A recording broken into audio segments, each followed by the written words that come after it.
आप देख रहे हैं हमारा रेलवे जानकारी यूट्यूब चैनल में आपका स्वागत है। आप देख रहे हैं हमारा रेलवे जानकारी यूट्यूब चैनल में। अगर चैनल को हमारे सब्सक्राइब नहीं किया है तो सब्सक्राइब भी कर लीजिए, बेल आइकन भी दबा लीजिए। आने वाली वीडियो आपके पास सबसे पहले आती रहेगी। हर तरह की रेल की जानकारी आपको मिलती रहेगी। तो पीलीभीत जंक्शन से बीसलपुर तक का सफ़र हो रहा है अनारक्षित एक्सप्रेस से। आप सामने देख सकते हैं ये अनारक्षित एक्सप्रेस पीलीभीत से 12:10 पर चलती है। तो आप सामने देख रहे हैं लिखा हुआ है ये 15:050:97 0:50:98 ट्रेन टनकपुर से दुरही के बीच चलने वाली दिल्ली रेवाड़ी रिंगास जंक्शन होते हुए अजमेर के रास्ते दुरही तक जाती है। इसका विस्तार अब होली त्यौहार के अवसर पर इसे 28 मार्च तक बढ़ा दिया गया है। 12 फेरे कर दिए गए हैं इसके। तो ऐसे में लोगों को बहुत ही फ़ायदा हो रहा है। इस ट्रेन से दिल्ली भी जाना आसान होता है और अजमेर भी जा रहे हैं लोग।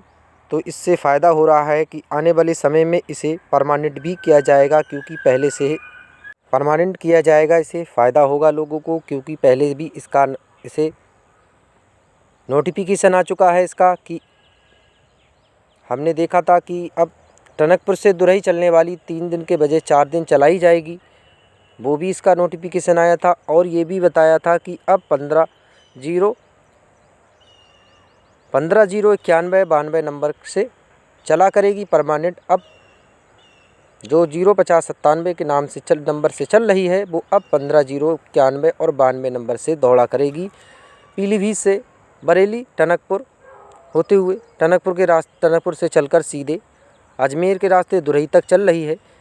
आने वाले समय में इससे मांग हो रही है। बहुत सी कमेंट में आ रहा है, लोगों की यही मांग है कि अब रेलवे विभाग इसको रेवाड़ी होते हुए रिंगास जंक्शन के बजाय इसे जयपुर गांधीनगर जयपुर के रास्ते होते हुए अजमेर के रास्ते चलाई जाएगी। तो इससे लोगों को और भी फ़ायदा होगा, क्योंकि बहुत से लोग जयपुर जा रहे हैं, आ रहे हैं जयपुर से। जयपुर की सबसे ज़्यादा कमाई है। अगर इस ट्रेन को चल जाए तो पीलीभीत से बसें भर भर कर जाती हैं जब जयपुर के लिए। लोग 500 रुपये 600 रुपये गरीबों के पास नहीं हो पाते हैं पैसे, परेशान होता है लोग। कोई रेवाड़ी तक जाता है, वहाँ से बदल कर दूसरी पकड़ना पड़ती है। कोई इकट्ठे चंदा कर बेचारा तो किराया करके जयपुर जाना पड़ता है काम के लिए। अगर इस ट्रेन को जयपुर के रास्ते कर दिया जाएगा तो इससे लोगों को फ़ायदा हो रहा है, क्योंकि 190 में पीलीभीत से जयपुर के लिए पहुंच रहे हैं। अब उससे 600 रुपये में जा रहे हैं और इससे 3 जने जाएंगे। तो इससे लोगों को फ़ायदा हो जाएगा जयपुर में और रेलवे की भी कमाई बढ़ेगी। तो हमारा ये सामने चल रही है भोपतपुर, आने वाला है वरखेड़ा, पौटा भी निकल गया है। ये सीधी भोपतपुर रुकती है। भोपतपुर से बीसलपुर, बीसलपुर से निगोई, शहबाजनगर से शाहजहाँपुर तक का इसका स्टाफ है। हर स्टेशनों पर ही रुकती है। वहाँ से 2:40 पर चलेगी शाहजहाँपुर से वापसी में और 4:05 पर पीलीभीत पहुँच जाएगी। तो इससे लोगों को फ़ायदा भी हो रहा है, मगर इसे एक्सप्रेस के बजाय पैसेंजर का 9:30 पर सुबह के चलना चाहिए। एक पैसेंजर 7 बजे के बाद 12 बजे ही है, कोई बीच में ट्रेन नहीं है। इससे लोगों को और भी दिक्कत हो रही है। तो चल रहे हैं उधर, बात कर रहे हैं कि टनकपुर से दुरही जाने वाली ट्रेन को विस्तार जयपुर के रास्ते ही होगा और परमानेंट भी होगी, जिससे लोगों को बहुत ही फ़ायदा हो जाएगा। तो अब इसका विस्तार 28 मार्च तक बढ़ा दिया गया है। फेरे बढ़ रहे हैं, 12-12 फेरे करते हुए इसको परमानेंट ही सीधा होगा, क्योंकि पीलीभीत से इस रास्ते में कोई राजस्थान तक जाने की ट्रेन कोई नहीं है। इससे लोगों को दिक्कतें हो रही हैं।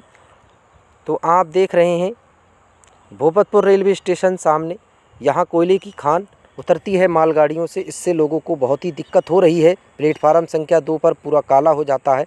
अब आने वाले अप्रैल मई में लू चलेगी, जब हवा चल रही है तो पूरा हवा से उड़कर काले स्टेशनों पर फैल रही है, जिससे बाहर से यात्री आ रहे हैं, जा रहे हैं, जिससे लोगों को कपड़े बहुत ही गंदे हो जा रहे हैं। लोग बैठना गवारा नहीं करते हैं 2 नंबर पर। जब ट्रेन आती है तो 1 नंबर से ही उतरकर जाना पड़ता है उधर।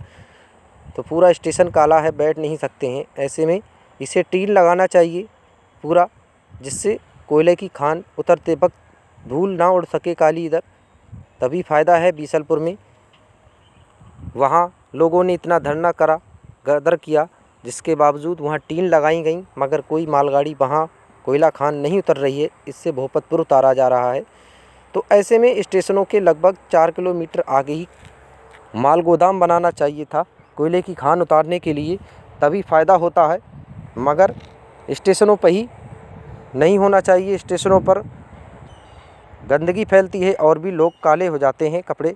तो शेरगंज हमारा निकल चुका है, अब बीसलपुर आने वाला है। तो ऐसे में टनकपुर से दुरही चलने वाली ट्रेन को परमानेंट होने में अभी थोड़ा वक्त लगेगा। चल रही है, बहुत सी कमाई हो रही है, लोग बहुत जा रहे हैं। दिल्ली भी जाना इससे आसान हो रहा है, क्योंकि सुबह 5 बजे के बाद दिल्ली पहुंच रही है। तो सुबह 5 बजे दिल्ली पहुंच रही है। इससे लोगों को पूरे दिन अपने सामान वगैरह ख़रीदते हैं। वहाँ से लगभग रात के 10:50 पर दिल्ली जंक्शन से चलती है और यहाँ सुबह 8 बजे के करीब आ जाती है। तो आज से 28 तारीख तक बढ़ा दी गई है। चलती रहेगी ये 12 फेरों में, हफ्ते में 3 दिन चलती है। तो अब आने वाले समय में इसे 4 दिन भी किया जाएगा, रविवार को भी चला करेगी। इससे लोगों को फ़ायदा हो रहा है। टनकपुर से चलने वाली देहरादून भी हफ्ते में 3 दिन किया जाना चाहिए, जिससे उधर भी लोगों को फ़ायदा होगा। क्योंकि वहाँ देहरादून जाने के बाद वहाँ से फिर बरेली के लिए ही दूसरी पकड़ना पड़ती है, वापसी में आने में दिक्कत होती है। अगर वहाँ से 3 दिन चल जाएगी, हफ्ते में एक दिन चलती है, पूरे दिन खड़ी रहती है 8 दिन, और हफ्ते वाले दिन ही निकल कर जाती है। तो ऐसे में उसे 3 दिन चलाना चाहिए, जिससे लोगों को फ़ायदा हो और आराम से देहरादून 1-2 दिन घूमकर अपने आराम से उसी से पीलीभीत आने वाले लोगों को फ़ायदा हो सके। अब होली त्यौहार पर चलने वाली कई सारी ट्रेनें चलाई जा रही हैं सीधी लखनऊ के रास्ते सीतापुर होते हुए, मगर हमारे पीलीभीत मैलानी रास्ते पे अभी तक कोई होली त्यौहार के अवसर पर नहीं चली है ट्रेन।